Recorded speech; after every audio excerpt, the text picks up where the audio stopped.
Hi everyone, today we will talk about how to fix or how to solve the problem of being slow on the application of X app. You will go to settings.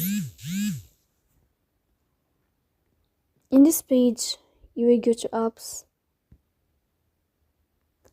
Sorry, not here. You will go to apps, default apps, app settings. In this list, you will search about the application of X and you will enter. Here in this page of app info, you will click on first stop and you will click OK. Here you will enter to the window of storage. Then we click on clear cache. But pay attention, don't click clear data because that can delete your account. In the end, you can turn off your phone and you can wait a moment to restart your phone again. So please don't forget to support us by like and subscribe.